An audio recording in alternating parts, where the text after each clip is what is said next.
My name is Rich Schmidt. I'm here at Elizabeth Chambers Cellars in McMinnville with Liz Chambers. It's June 23rd, 2016, and Liz, we'd like to start everyone off by asking them, why wine? Why wine? Wow. I came into wine in a very backwards way. I graduated from the University of Oregon with a degree in finance and went to work for Chubb Insurance Company. I worked in the insurance industry for about 4 years and ended up risk and benefits manager for my family's companies. My mother was in broadcast and cable television. My father had a construction company. And I was doing that until Doyle Hinman, who founded Hinman Vineyards, came to my mother in 1991 and asked if she would be interested in investing in his winery. And she wasn't real interested. But after much back and forth conversation, they came to an agreement. She ended up purchasing 80% of the winery. And in the meantime, hired a consultant to do a 5-year plan. And the consultant said, you need to buy Doyle out the rest of the way. And you need a family member to run the winery and be the face of the winery. And I was in my early 30s at the time, and my mom said, how would you like to run the winery? And I said, oh my gosh, that sounds like so much fun. So for about a few months, it was really fun because I didn't know what I didn't know. And then I realized I didn't know anything. And it was a very steep learning curve. It was just sort of handed to me, here, make this work. And I thought it was instead of insurance and benefits, and it wasn't. It was in addition to. Oh. And for the next 4.5 years, I absolutely hated it. Cash flow was negative, and I didn't know what I was doing. I didn't know the language. But after about 5 years, I figured it out, and I went, okay, I get this, and I like this. I think that if you're in the wine business, you either love it or you leave it. There's no in between. It's just having a good glass of, especially Pinot Noir. I can just smell it and it makes me happy. So that's sort of where I got started. Our family changed the name of Hinman Vineyards to Silvan Ridge. We kept the Hinman label. And then in 2005, someone came to me and said, do you think you would be interested in buying another winery? And I was like, I don't know, maybe. It turned out to be Panther Creek Cellars. So that's how I got to this building. I convinced my mom to buy it. And at the last minute, she said, I don't want to own the building. She was worried about pollution because it was the former power plant for the city of McMinnville. And so the Kaplans said, oh, sure, no problem. We'll cut out a price for the property, and you can just lease it from us. So for a couple of months we did that, but I was trying to put in a tasting room, and I was getting very frustrated with trying to deal with what they wanted me to do versus what I wanted to do. And so I just went, you know what, I'm done. I'm going to buy the building. So I ended up purchasing the property. Everything was going along fine until 2011. My mother passed away, and my family and I disagreed about a lot of things. One of the things was the wine business. It ended up that they sold the brand Panther Creek they sold the brand, but I owned the property and had the relationships with growers, and Michael was my winemaker, and he said, why don't we just start a new brand? And I, for many months, said, no, that just sounds like way too much work. And the universe just kept sending me these messages like, you're supposed to do this. And so just summer of 2012, I said, okay, we're going to do this. So I ended up getting juice from Panther Creek for the 2011 vintage that we had made. And that was our first vintage. And I bought grapes with Michael in 2012. And here we are. So I guess that's my story. It doesn't necessarily say why wine, but that's how I got into it. It's an interesting way to get into it, for sure. Yeah. You talk about the early years and hating it for a while and coming to, was there ever a point at which you thought about getting out and never coming back? Yes. What convinced you to stay? It just finally figured it out. You can't make changes quickly in the wine industry. It takes years to, we're selling wine today that we bought grapes 3 and 4 years ago. So it just really took figuring it out, like making it, saying, okay, I can make this work. And if you can make it work and you love it, then it's really not work at all. Did you have mentors in the industry early on? How did you go about learning from basically nothing? I just was thrown into the water, and I tried to attend as many industry events as I could. I think in the early years I wasn't as well respected because I didn't work I was just handed this winery to make work.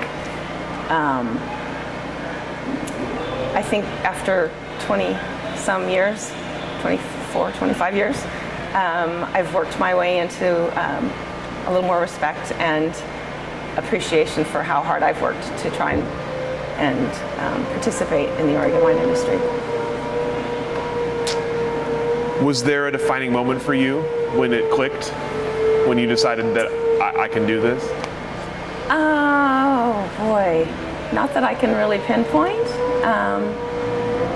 When I got cash flow in a positive direction, that was huge. When I could answer the phone and be able to say, oh, I can pay you. You're going to get paid this month. With Elizabeth Chambers Cellar, it's like every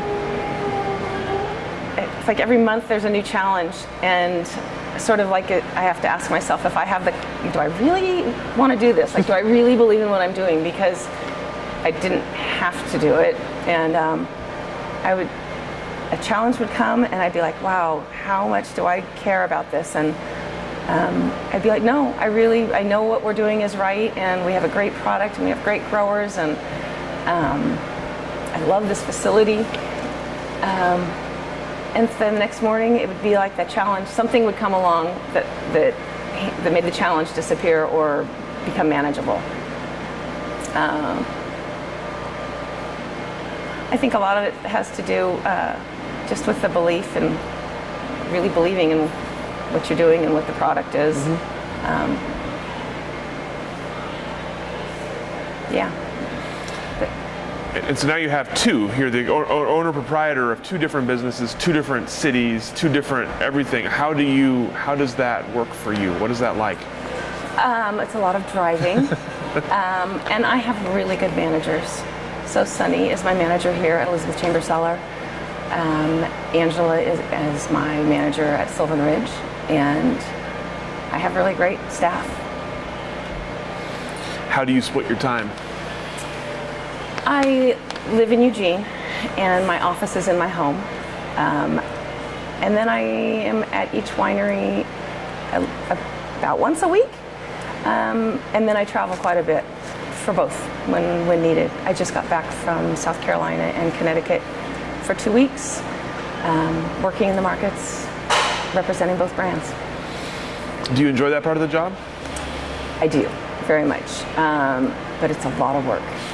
It's, you have to be on here telling your story day in and day out, 10 times a day, new people, total strangers. You're in a city you don't know, with riding in a car with representatives from the distributors and meeting with accounts.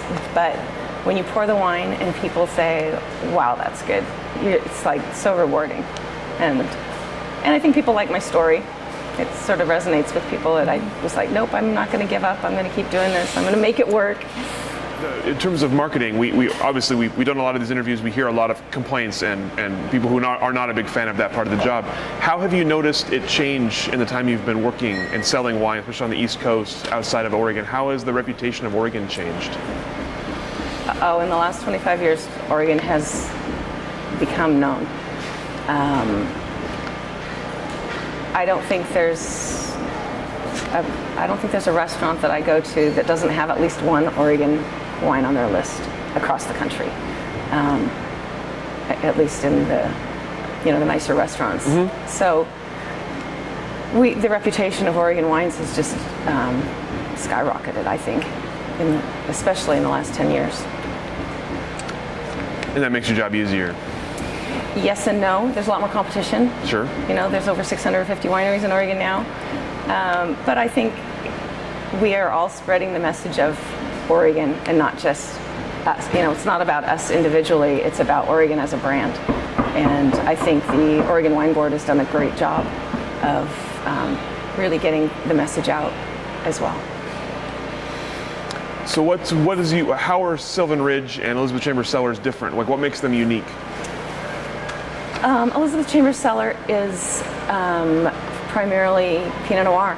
We're up in the heart of Pinot Noir country in McMinnville, and we specialize in single vineyard Pinots. And Elizabeth Chambers Cellar, we do, of course, Pinot Noir, Pinot Gris, Early Muscat as our core, but we source a lot of fruit from Southern Oregon, and so we make a lot of different varietals, Tempranillo, Malbec, Viognier. My winemaker at Silvan Ridge is from Venezuela, and so he really specializes in some of the bigger reds. And so, speaking of winemakers, you have two different winemakers to work with as well. How do you work that relationship? How does that work for you? They work together, really. JP is here usually once it used to be once a week. Now it's every couple of weeks. I think he'll be here today. And so they really consult with each other, and I think give each other advice and suggest. You know, they work as a really good team. Michael clearly has jurisdiction here, and JP has, Sure. runs everything down there. But they really work cooperatively together. So you're in the historic power plant building, like you said, here in McMinnville. Was that part of the draw of this originally? Was the building part of the allure? I don't think it was to begin with. When we first bought the property, this was a really dark, cold, damp cellar. All the brick was painted orange, all the windows were closed. I mean, it really was meant to be a cellar when it was Panther Creek. And then when I decided to make it mine and put my name on it, we talked about how can we make it different? How can we make it stand out? And we said, this is a beautiful old building. Let's bring it back to its glory. So it's night and day, the way it looks now from what it was when it was Panther Creek. We put in this wall so that you could still see the cellar, but we could keep the cellar at separate temperature from the tasting room. Keep it temperature and humidity controlled, and then really just brighten this up. We have a beautiful garden outside that no one knew was there because the windows were all blocked. We didn't have a door. The only way people knew it was there is if they went through the restroom. So it's really opened up quite a bit.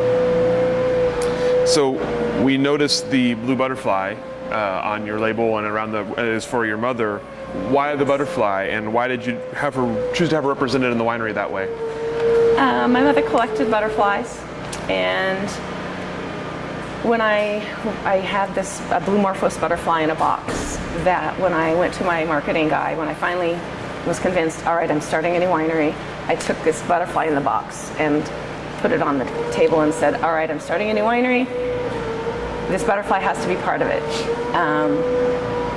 My mom really encouraged entrepreneurs. Like I know, is smiling at me, saying, I'm so proud of you. You didn't give up. I see butterflies. Like I make a decision and a butterfly, the butterfly goes by. I'm like, okay, I made the right decision. I mean, I know it's kind of corny, but I really think it's true. And so he said I should name it for myself, which was awkward at first for me to put my name on the label and the building, but it's turned out okay. A friend of mine said that owns a wine shop in Eugene. I said, did you hear I'm starting a new brand? He's like, yeah, and you're putting your name on it. It better be good. I was like, okay. So but the butterfly is really just it's mom. It's mom there cheering me on. Speaking of your decision for the name, we noticed it's kind of unique to have first and last name for your winery and your label. Was that a choice you made, a conscious choice to be Elizabeth Chambers and not just say Chambers Winery? It was my marketing, the person I hired to launch the brand. He said Elizabeth Chambers is a strong name, and said it shows as feminine, but it's a strong feminine name, and so it's the name I was given. So I'm just going with it. Was there a moment that you started your passion for Pinot Noir? Like, was there a moment you can remember, or a time in your life you remember that? Yes. Joe Dobbs was my winemaker at Silvan Ridge, and he made a Visconti Vineyard, 1994 Visconti Vineyard Pinot Noir, and I smelled it, and I was like, wow, this is heaven. I think I called it sex in a bottle. It was that good. Yeah. Did you grow up with wine as part of your life? Not particularly. No.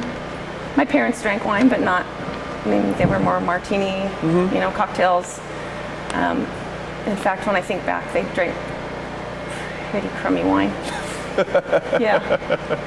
My kids, however, have really good palates. Funny how that works. Yeah, they're spoiled. No going back. What makes a wine great, in your opinion? A wine is great if it tastes great to you.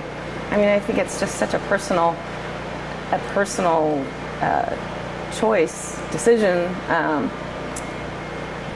It needs to be balanced. The acids need to be balanced with the tannins. I like wine to be pretty, if you can say that, soft and pretty. I'm not crazy about big, over-the-top, powerful wines. Do you have other, I'm sure you do, are there other people in the industry whose wine you particularly have a fondness for, or whose winemaking style you have a fondness for? There are so many in Oregon, I couldn't even begin to choose and play favorites, but there's so many good Oregon Pinots that I enjoy. Is that a little intimidating as someone who makes good Pinots to have that much competition? No, I don't think so. Everyone's kind of a little bit different. And clearly I drink mine most often. It's like, okay, house palate, maybe. Hi, I'm Stephanie Hofmann, and we're going to do part 2 of the interview with Elizabeth Chambers. So this question is, what organizations have you been a part of in and out of the industry? What organizations? Oh. Well, I volunteer for a lot of boards. I've been on the board of the Relief Nursery in Eugene, the Volunteers in Medicine, Sacred Heart Foundation, the Hospital Foundation board. As far as industry, I just participate in as many industry events as I can, but I haven't particularly been on any industry organizations. What has been an event that has really either impacted Elizabeth Chambers, or that winery, or just yourself? Like, what kind of events that you've gone to? My favorite one so far has been Feast in Portland. It's, I think it's sponsored. I don't remember who sponsors it. But it really has showcased Oregon and Oregon's food and wine scene for people from all over the U.S. Awesome. What's it like being a woman in the industry? I grew up in a family where being a woman didn't make any difference. Men and women were treated the same. I was expected to go to college. I was expected to have a career. My mother was on the reserve board for the Federal Reserve Board in San Francisco. She was the only woman among a lot of men, and so I just was raised, and it just really made no difference. So I'm very comfortable being a minority in the industry. I don't think I think about it, but more and more women, I think, are becoming winemakers and owners. So I think it's turning slowly to have more women involved. My daughter works for me now, so she's the next one in line, I guess. Speaking of your daughter, did you always know that she was going to join the family business? I had no clue. She would come and work in events. When it was Panther Creek Cellars, we would be here for Memorial Weekend and Thanksgiving weekend. It was like, you don't have a choice. You need to come and help. And she gladly did, and arranged cheese trays and cleaned glasses. And she went to college, graduated from the University of Oregon with a degree in business, and she worked at a shoe store all through school. And about 2 months before she graduated, I was having dinner with her and her then fiance, and she's like, "Mom, I want to come to work for you." And I'm like, "What? Like, what?" And she said, "Yeah, well, I need to work full time, and when I graduate, and I don't want to work at the shoe store because the hours are too short. That she'd have to work 7 days a week and weekends." And she said, "I don't want to have a job just working for someone just to have a job." And she said, "So I thought I would want to learn your business." And I said, "All right, you got to commit to 2 years, and you have to try everything." So she worked in hospitality for the first summer after graduation, and then she worked harvest, and she never complained. And she said she never wanted to work harvest again.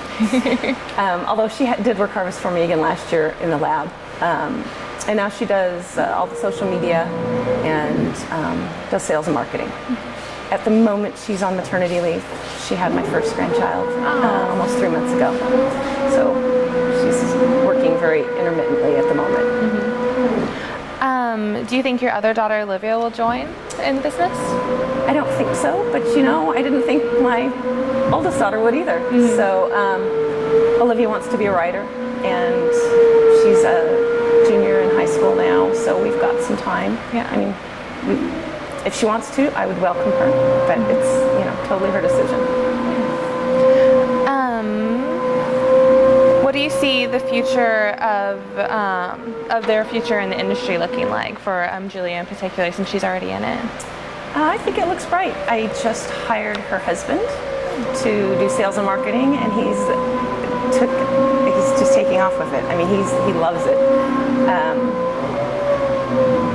I've told them that if they are not interested in the business, that I would sell Silvan Ridge at some point when I am done having fun. But if they didn't want to take it over, I would close the doors at Elizabeth Chambers. I said, if they're not going to keep it, my name's on it, and if it's not the family going to run it and have that quality that they have pride in, then we'll just end it. But for now, it looks like they're going to take over. Yeah. What does the future of your wineries look like? Future is looking really bright. We're doing a whole new expansion of the production facilities here. Hosting a lot more private events. I mean, Elizabeth Chambers is still so new. We're not sure where we're going. It's we're in about 15 states and getting crazy good reviews on all of the wines. So I think the future is very bright for both wineries. What do you think the future is for the Oregon wine industry in general? Again, I think it's very bright and very good. The people who are in the industry in Oregon really care about the quality of what's coming out of the state. There are some, a few of the larger ones are being a little more mass-produced, but generally, I think the reputation for Oregon is going to be for really high-quality, smaller production wineries and wines. Since you mentioned this before, but there's over 650 wineries in Oregon, where do you think that's going to go? Do you think there's room for any more? Do you think we're right at the amount? Do you think there has to be less? That's a tough one too. Obviously, it's the success of Oregon means that more people are going to want to do it. So it's a lot more work than I think people realize. It sounds very glamorous. Oh, I'm going to go start a winery in Oregon. It's a lot of work. I'm sure there's going to be more. I don't know where it will stop. I don't know where it will stop. I mean, really, sky's the limit, I guess. Speaking to how hard it is, for anyone who is thinking about joining the industry, what is any advice that you have for them, either as an owner or a winemaker or any part of it? Wow. Better plan for several years of cash flow. You're buying, just be prepared for many years of inventory before you really start selling and getting caught up. I mean, it sounds really easy. Oh, we'll make 1,000 cases and we'll sell it, or we'll make 3,000 cases, and it's just not as easy as, you got a lot of competition out there. So really plan for the cash flow for the future. If you had to start Elizabeth Chambers Cellars again, what would you have done differently?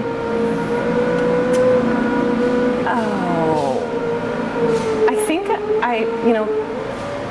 I'd never started a winery before, so I went in a little blindly in that respect. Although being in the industry, it certainly helped. I think I would have to say I wouldn't do anything differently because I made a lot of mistakes, but I learned a lot from those mistakes. And if I had known how much work it would be and how much money it would be in the beginning, I probably wouldn't have done it. But because I went in a little, I went in and did it, I look back, I wouldn't change anything. I mean, I'm so glad I did it. I'm glad I didn't know how hard it was going to be. Is there anything else that you want to talk about that we didn't ask that you wish we did? I don't think so. I love being here. Love the wines, love my employees, love the business. So, thank you. Yeah, thank you so much.